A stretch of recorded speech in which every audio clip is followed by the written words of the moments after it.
gone. Greased here and inside. And pull that spring right off. We're gonna do that process about 10 or 12 times. Alright guys, welcome back to the Shift Points YouTube channel. As always, we're in here in the shop working on something. This week it is my 1986 Chevrolet truck. The last time you guys probably saw this, I'm trying to remember, I think we put the intake on it last, was kind of the last thing we've done. We've done a handful of things to this truck on the channel. We put our Holley Retro Bright headlights in it. We put the dual fuel tank valve in. That video's done very well, continues to do well. And then, like I said, we put the intake on this truck, and I think that was the last thing that we did. What we're doing this week, recently, really recently, this thing started having kind of a soft brake pedal. So you'd press the brakes, instead of them kind of catching like they normally would, it would travel, and then the brake pedal gets kind of hard. It's almost like the first thing I asked Dad if what it might be is maybe a master cylinder or a brake booster. But what we're going to do is, at least in this video, we're going to try and identify what's wrong and what's going on. So we got the truck already in here in the shop. We're going to get it jacked up. We're going to pull the wheels and tires off of it and get the brakes, get the drum brakes apart, because I've had this truck for 6 years now. Never even looked at the back brakes on this thing, and like I said, they are drum brakes. So I've never even looked at those, so there's a chance that those are wore out. So there's a handful of things we think it possibly could be, but we won't know until we get it took apart. We're going to try and get that thing pulled apart today and get some parts on order so we can get it put back together pretty quickly. So that's what we're going to do. Go ahead and get this thing jacked up and figure it out.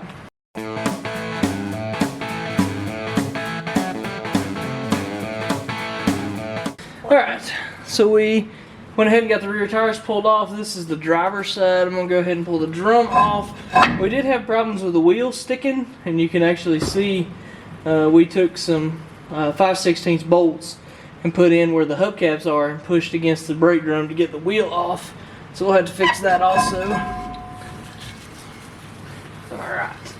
They ain't no brake shoes. They're gone. The wheel cylinder's leaking too. Yep, so we got a leaking wheel cylinder right here. Probably why the brakes aren't working so great. The brake shoes are basically non-existent. We've got a wheel cylinder leaking here. Everything in here is just packed full. Like I said, the brake shoes are killed. So we're going to be doing officially a full rebuild on the drum brakes on this thing, which is what I was expecting anyway, but at least this confirms it. We'll come over here onto the passenger side also. Not as bad, but needs brakes. Yes. Yeah, brake shoes are basically gone on this thing too. No leaking wheel cylinder this side, but like I said, it will get all components on for the drums on both sides. I think I'll probably get drums and everything. While we have this thing apart, we're also going to look at the front brakes. We know that more than likely the rear brakes are the main issue, but this truck, we redid the front brakes on it a year or two ago, I guess, at this point, and it's always had a pretty healthy right pull whenever you get on the brakes. And when we did these brakes, we put new caliper and stuff on this right hand side, and when we went to put it back on, it was really tight. It didn't fall on like the brake pad and caliper over on the other side. So while we've got this apart, we're going to check that and see if we can figure out what's going on there exactly as well. So that'll also be included in this video, kind of figure out why this truck's got that weird right side pull whenever you get on the brakes. I wanted to kind of talk about this super fast as well. So there, I had the opportunity, of course, on this truck to just go ahead and put disc brakes on the back of it. It probably in the long run would have ended up being roughly the same price. You can get a disc brake kit for these for relatively cheap, but to be honest with you, this truck has absolutely killer brakes with those drums in the back and the discs in the front.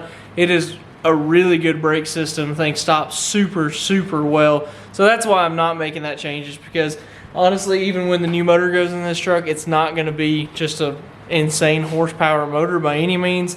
So the brakes that are going into this truck are going to more than compensate for the motor that we put in it and the transmission and all that stuff. So that's why I just went ahead and got all the parts to rebuild the drum brakes.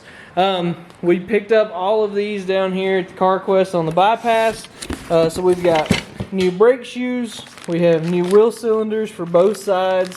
We have all of the springs. We have all of the levers and the adjusters and everything that are going to go on each side. These are new pads for the front, and then these are the drums that we got.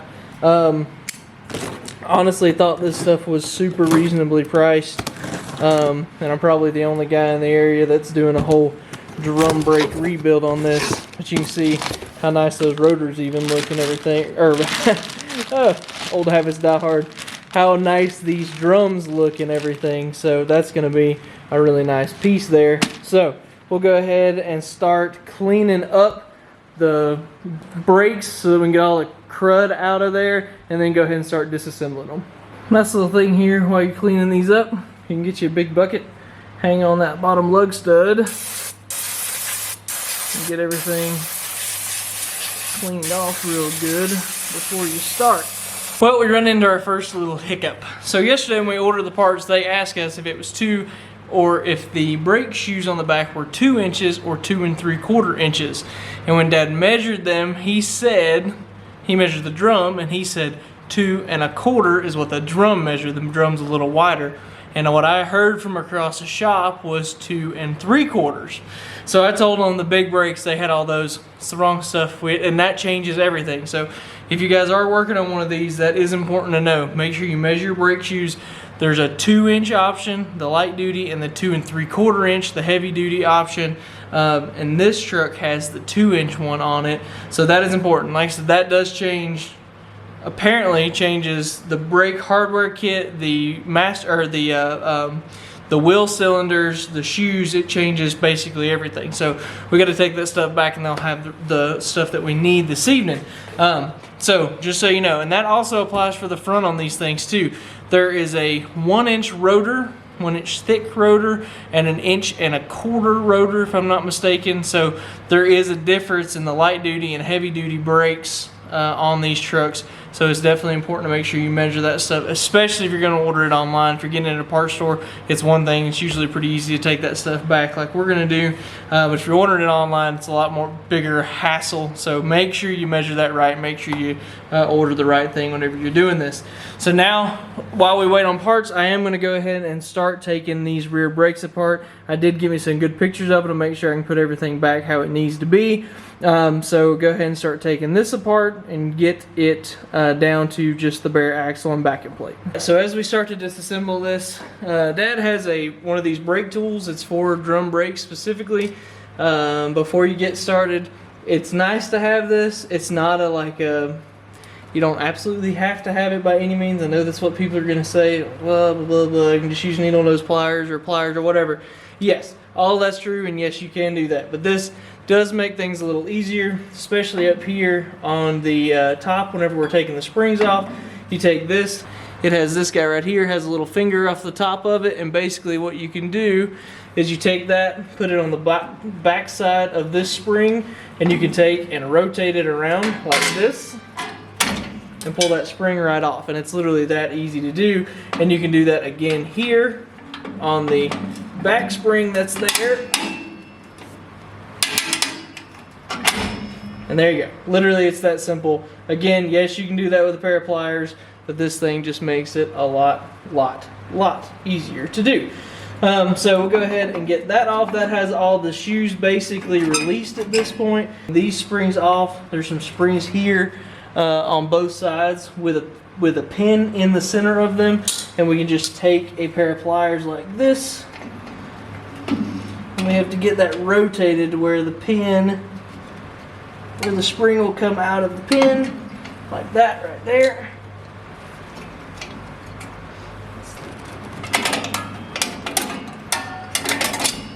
That. So that has that ready to go. That has the shoes basically ready to come off. Make sure it's not hooked on the wheel cylinder here, and then we can go ahead and just pull those guys right off. Now the one piece that I have forgotten here is the emergency brake cable. So you can see that the emergency brake cable ties into that, and we can go ahead and bring it down here, grab a pair of pliers again, and you just got to get that pulled back far enough where it will come off.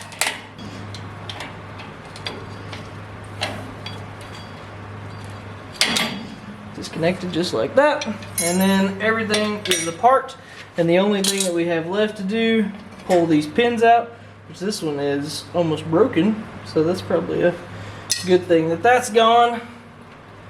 Get this back off again, and then the only thing we have left is to go ahead and pop out the wheel cylinder itself.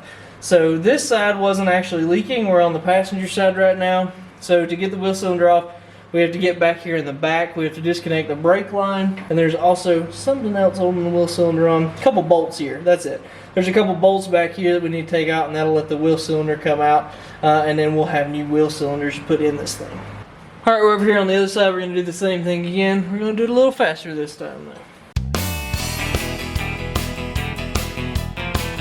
Alright, I got this side apart too. We have left both wheel cylinders. They're loose, but they're attached by the brake line, so that whenever we get the new ones, we can just do a swap and plug them back in, so we lose the least amount of brake fluid that we can lose, and we also don't make a mess on the floor any more than we have with all the brake dust.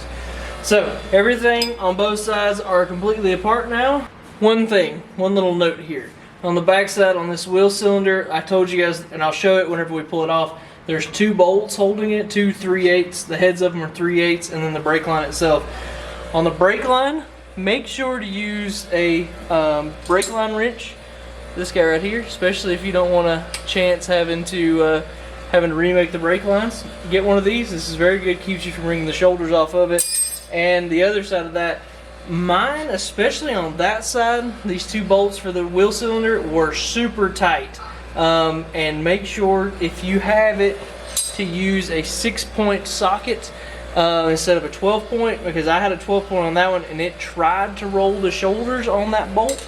But a good 6-point socket makes a huge difference on making sure that these guys right here keep the shoulders on them. I don't 100% know if the new ones come with new bolts or not, but just in case, I would do that because that 6-point made a big difference.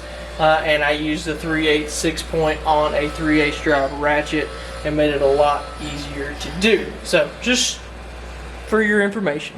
I told you guys I had an issue with the right front brake caliper. When we put it back together, the brake pads were dragging.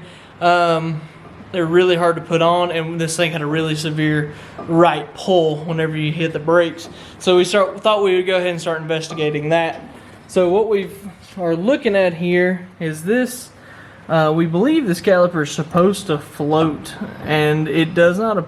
Whenever you put the pins in, it locks it down pretty heavily. All right, so with some strategically placed brake parts grease, we were able to get this caliper to where it floats.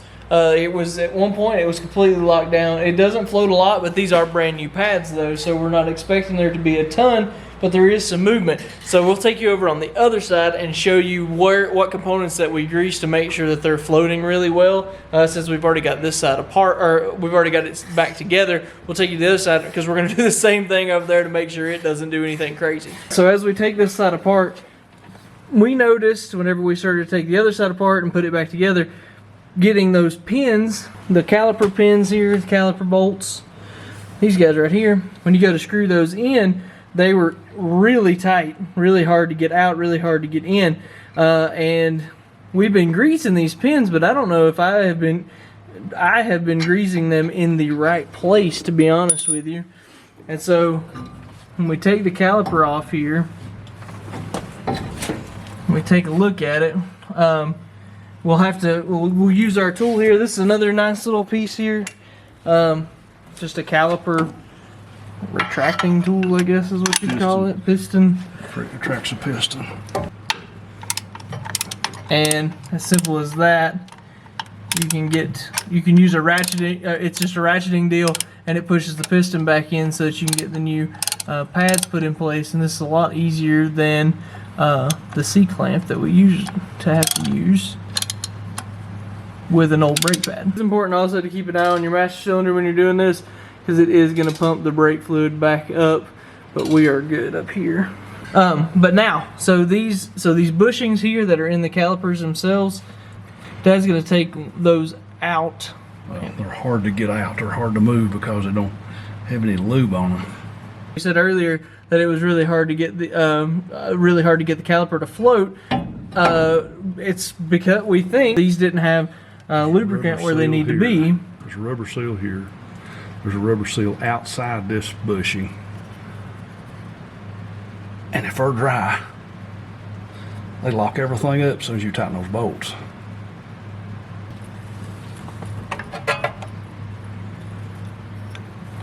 So we greased here and inside. So the bolt floats and this rides real free on this rubber bushing. But without any lubricant on, it binds, it locks down. And like most of the stuff that we use when it comes to silicones or chemicals like this, we use Permatex stuff, and this is that's what we're using there. Synthetic ultra brake parts lubricant Permatex. So that's what we're using here. We put some on the outside of that bushing, on the inside of that bushing, and then we're going to put some also on the rubber seal here in that side of the bushing. Also, you saw how hard it was for us to get those bushings out, and you can see now, let me get you some light without blinding you. There you go. You can see how easily that moves back and forth now, and how hard it was to get out. We had to literally take the bolt and pry it out, and now it floats freely how it needs to. I think if you're not careful, if you let that bushing go in, it will not allow that caliper to go on, and you'll fight with it for, or if you're like me, you'll fight with it for half an hour to figure out it's just that bushing and slipped inside. If you'll push him back out flush, it'll just fall together. Gotcha. And so now you can just barely see it because again these pads are new. So tight it won't let it move much, but as you can see there is a little bit of floating action there on that pin to the caliper now. So it's definitely better than it was, and it's a good thing that we did this on this side also. So now hopefully we have the front brakes fixed. Alright, we officially have all of our new parts here together. I want to show you guys the part numbers that we got for all this stuff, so if you're using this and you're near a local CarQuest, you can pick up these parts as well and just follow exactly how we do it if that's what you need. So we got two different adjuster kits. The first adjuster kit is 2584, and then the other adjuster kit is 2687. Then there is a spring kit, that's 7046. So those are those. The wheel cylinders that you need here are WCA 79767. These wheel cylinders are the same left to right. And then the shoe kit that we used, again, these are coated brake shoe set, 100% new. This is S449. And then the drums are premium brake drums, YH140254. These are the same side to side as well. If you go to your local store and you tell them what you're looking for, they can look all that up. They'll get it, most likely get it right. The biggest thing is those are the part numbers for the light duty brakes. Those are the 2-inch pads, the 2-inch brake shoes, I mean. So again, we talked about that earlier. It's important to make sure you get that right. Make sure you measure that or you get the wrong stuff, and it changes basically everything. So that's important, but I want you to have those part numbers as we go forward. With that being said, there are a couple pieces that you have to reuse. One being the lever for the emergency brake here, and the other being this spreader bar right there. You have to reuse those on each one of those. This actually C-clips into the brake shoes, so right there, and then it goes right there. The new kits do come with new C-clips for those right here, so it does come with a new C-clip, but you do have to take those out, and so you can start your assembly. That's kind of the first place.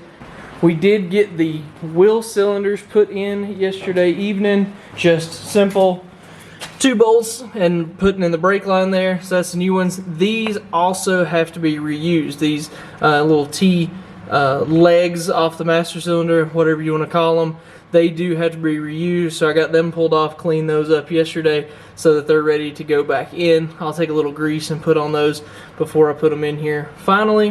All right, over here on the vise, we've got these two, this kit that I have. It has the new lever here and this new piece here, and these actually interlock with each other. So you feed that piece into this, and that seats into that just like that. Now, we have to put the spring on this piece. This spring actually hooks right here. Sorry, wrong side there. Hooks right here. And then we have to pull that up and hook it onto this lever right there. so you can see that. So that's what we're gonna do. We're gonna put this in the vise, get a little better leverage on it so we can pull this up and hook it. There you go. Perfect. And that guy right there, that becomes its own piece.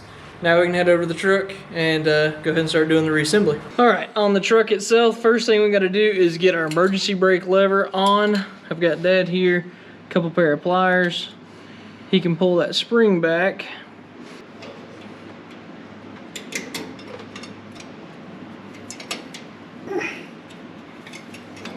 That good? Yep, that's it. That needs to be just like that. All right, you good? I think so. So to be completely honest with you guys, we did go through a couple iterations of this, of the best way to kind of do it to show you. And what we decided on was doing it on the truck. We initially were going to build them, kind of pre-build them on the bench. And that didn't work out like we wanted it to. And then, so now we're back here on the truck. So the first thing you're going to do, now that you've got your emergency brake lever attached here to the cable, don't forget that, that'd be bad. You can go ahead and put this guy on your brake shoe. There is a difference in the two shoes. So looking at these two brake shoes, there are differences in them. This one has longer, more brake pad material, and it's actually a thicker brake pad material. And this one is a shorter and thinner brake pad material on this side. This one goes to the front, the thicker, longer one goes to the back. Get this put onto the pin itself. And the kit comes with a washer. So we took that washer, put over this pin, and then also comes with a new C-clip to go onto that pin.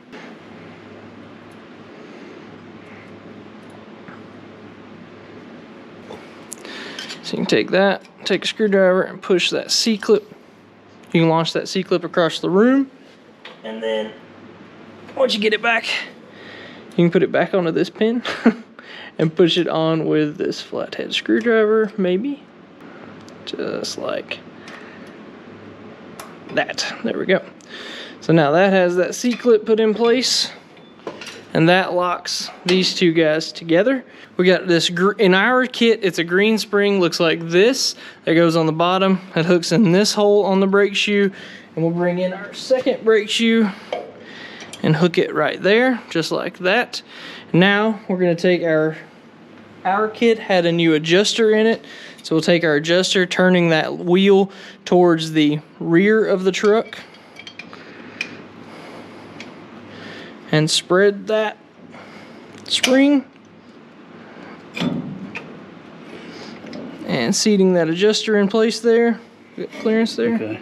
Now we go ahead and make sure that our shoes are up here on our push rods that come out of the wheel cylinders here. We make sure that those hook these square notches on our brake shoes. We're gonna make sure that those are there.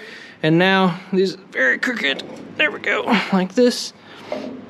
Now the next thing we gotta do is our assembly that we put together over there on the bench. So we can put that in here, and that has to go, this part goes over the wheel here on our adjuster. So whenever you spin that, it actually gives physical clicks, locking clicks. That's what that lip right there is for.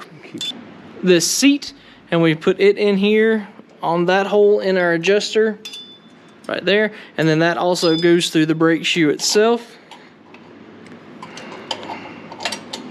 There we go, like that. There's a new spring here. This is a red spring. You can kind of see what that looks like.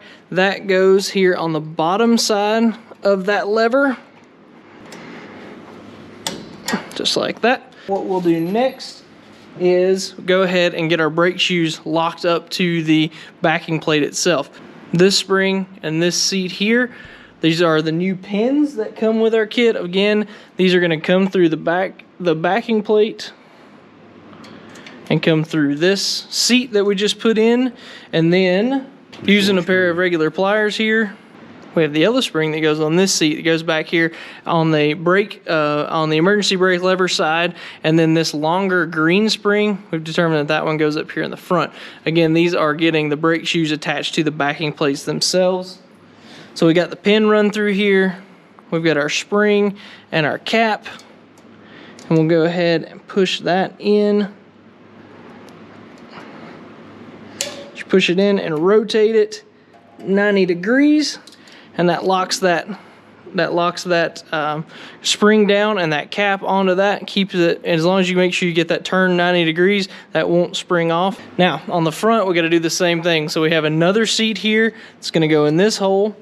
We'll run the pin through the backing plate here and run that through the seat. You can see that there. Now we take our longer green spring. We'll start that onto the cap, or onto the seat. Take our same pliers.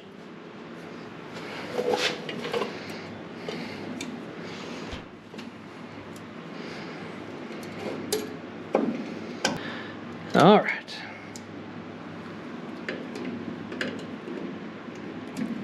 There you go. Same thing on this guy, on this side. And now the shoes are locked on with those springs. Now, it is important to make sure that these, so the tops of our brake shoes here, they actually have some notches in them, some rounded notches, and they are made to go around this pin right here at the very top. So make sure you have that, first off, before you ever start, make sure you have those turned the right direction. And then what we'll do is, now at this point, we're gonna go ahead and put our spreader bar in here. Spreader bar has a spring on one side. It will notch into the brake shoe here, and then the other side will actually notch into the emergency brake lever itself, not the shoe itself. So we're gonna have one side of this get fed in. It's actually gonna go like this. Feed that in, put that on the shoe, then have this spring situated like this with the round side down, and just make sure that that stays behind the brake shoe there. So right here, there's a little finger that sticks out. That spring goes behind that, and now we are ready to go ahead and put our last two springs on here. The first thing here for our last go at it here is spring hook here goes into on the piece that we put together on the vise. There's another finger that sticks up here. There is enough play in this to get that hooked. So you can kind of take and pull this out a little and then get that hooked in there, just like that. And now that is actually what's going to go up here over this pin itself. But first we have to hook the spring to it. In our kit, this is a black spring. There's a hole here in the brake shoe. We take this side of that and put it in here, feed it in, and then hook it onto this spring hook, if you will. Now we bring out the tool that we use to actually disassemble all this. And if you guys remember, we use this side to take the springs off. We can use this hook finger side of that, hook it into this, up onto this finger up here at the very top.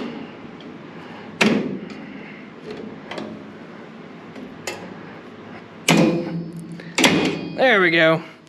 Get that hooked in there. Make sure that that is hooked how it's supposed to be, and that this is hooked up here. Again, that spring's in the shoe and then onto this finger right here. Now, it is important, this actually does go on first. That needs to be seated to the back, and then the very last thing that we'll do here is, again, making sure that that is lined up how it needs to be, and make sure that this spring is on our spreader bar. We'll take our gray spring here, same thing. Goes into this part of the brake shoe, this hole on the brake shoe, and it's going to get pulled up here. Again, just making sure everything's lined up how it needs to be. We'll do this again, just like that. All right, and then we'll take that, and just to give a little extra precaution, That's good. we'll close that up just a little to make sure everything is seated how it needs to be. And just like that, you've got brand new components in your drum brakes. These are our really nice new drums that we got for this. Just one thing I'd like to say, before you put these drums on, make sure you take a rag, a clean rag, and put some lacquer thinner on it and rub these out, clean them out real good. They put some coating on these from the factory to keep them from rusting while they're being stored. Go ahead and get that coating peeled off. It's gonna make it a lot better. All right, Dad's working on adjusting these brakes now. So you got our, so that's why that wheel has to be over there onto that metal lever that we put together. You could hear the actual clicks and locks it. And what he's gonna do here is he's gonna adjust that out until this drum will basically just go on. That backing plate don't have a provision for a brake tool in to get the adjuster, Right. to the adjuster. So yeah, that is true. So some of these, the backing plates have an opening in the back of them, and actually our kit has a piece to actually cover it. There's a hole in the backing plate that you can get a screwdriver or whatever, or a brake tool in there to adjust that adjuster, but this truck does not have it. So that's why we're having to do this, pull it off, adjust it out, pull it back off, and kind of trial and error fit our way up to it. The initial adjustment's all you need, because these are self-adjusters. That's the reason you don't have the provision for the adjuster.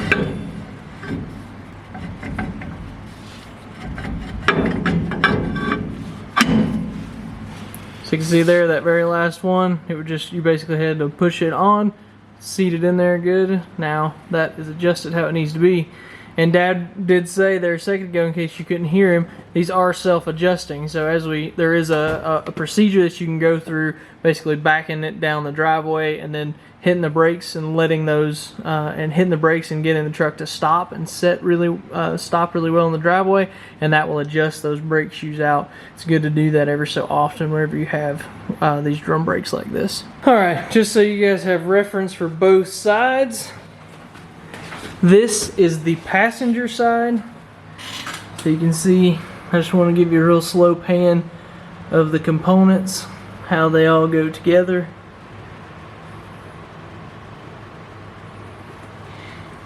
And again, it is important here, the emergency brake lever goes on the back side of the brake shoe, and then this lever, the adjusting lever here, that goes on the outside of the shoe. So again, that's important whenever you go to put this back together. So this is the passenger side. Now we'll go over to the driver's side. Do the same thing here on the passenger side, which this is the side that you guys saw the full build on. So it should know everything, just in case. We can show you all the components. The adjuster, green spring, all that right there. That is so you guys can do this yourself. One of the last things we got to do here, now that we have everything assembled in the back, we've got to go ahead and get these brakes bled. This will take a little time because the wheel cylinders will have to refill, so that's going to have the majority of the fluid's going to have to go into those wheel cylinders.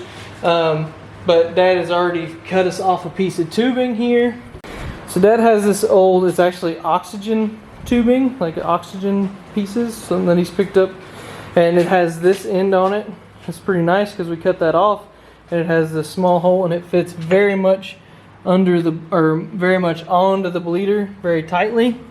So what we're gonna do is just gravity bleed these for right now. So he'll crack the bleeder on this side. If you follow the channel for a while, you've seen us do this before. It's important when you're bleeding your brakes to start here on the passenger side rear, the furthest from the master cylinder, and then driver side rear, passenger side front, and then driver side front. So you go the furthest away and then work your way back closest to the master cylinder. So for these, we'll go ahead, he's gonna go ahead and let that, crack that bleeder, let those gravity bleed down here. Whenever you're doing that, also important to make sure that you don't run out of brake fluid up here in your master cylinder. That is no good. So I'm gonna go ahead and put some in here right now because we're a little low from where we had that leaking wheel cylinder. So you got that hose on there, and you can see the fluid is coming out of it. And you can see the air bubbles that are going along with it. Again, you guys know this. That's important to have all of that air out of there. And that's where this comes into play. We got this thing, we got the brakes bled on it. I got in, pressed the pedal, and would hold the pedal. Dad would crack the bleeder, let the pedal go all the way down, and then make sure there was no air coming out of it. So we did all that. And this thing is ready to drive. So we're gonna get this thing down, get it ready to go out. And we're gonna talk you guys through what we do with a new set of brake pads, and with this, in this case, a new set of brake shoes. Talk you through how we kind of go about burnishing the brakes breaking them in, however you want to say it, depends on who you're talking to, I guess. Just kind of the process that we go through whenever we have a new set of brake pads or brake shoes on something. We'll talk you guys through that on the road. So what we usually do whenever we're breaking in a new set of brakes, I'm going to try to be real careful and not get on them, especially to the point that it seems like that, or especially to the point where you're going to get a lot of heat into them. And we'll ease up through here. I'll try and get somewhere either on my way home or however we're doing it, whatever direction that we're going in. I'm gonna go that way. What we'll do is we'll get up to 45 miles an hour. Check behind me here, make sure there's nothing coming or anything like that. And what I'll do is I'll ride this thing right at 45, and I'm not gonna just like slam on the brakes, but I'm gonna hit the brakes and just let this thing come to a stop. We'll take back off. And now what we'll do is we're going to make sure that we let those brakes get really good and cool, back cold. Probably, I would say, 30 seconds to a minute of driving, get it back cool again. And we're going to do that again. We're going to do that process about 10 or 12 times. We're going to do our best not to get on the brakes any more than we have to between those. So to make sure that basically make sure that the pads and the shoes get seated into the rotors and the drums really well. That's the whole point here, and it makes a big difference on the life of your brakes, and it makes a big difference on the performance of the brakes also. So pretty important process to do here. That's just what we do. You guys might have a little something different you do, or maybe a different process altogether, not sure, but this is a pretty good way to do it. That is what we have found, at least.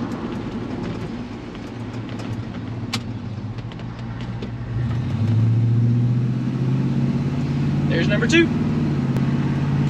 And our right hand pull is fixed. You notice there, and I'll do it again up here. If you notice, whenever we go in here and I hit the brakes, this thing used to pull really hard to the right, but now it seems to be braking a lot more square, a lot more straight. This thing does need an alignment, so that's a little bit of it, but the biggest part was whenever you would actually hit the brakes themselves. We're actually going to take this thing and go wash it because it's absolutely disgusting. So we're going to ease in here to the car wash.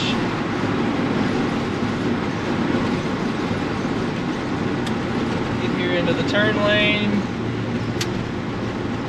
And we're going to go again here. See, it pulls a little, but again, I think that is actually just the alignment itself that it needs. Alright guys, that's going to wrap us up for this week. We appreciate y'all watching very much. Hopefully you learned something here. Hopefully if you're working on your C10 truck and doing a brake rebuild, that part is really helpful for you.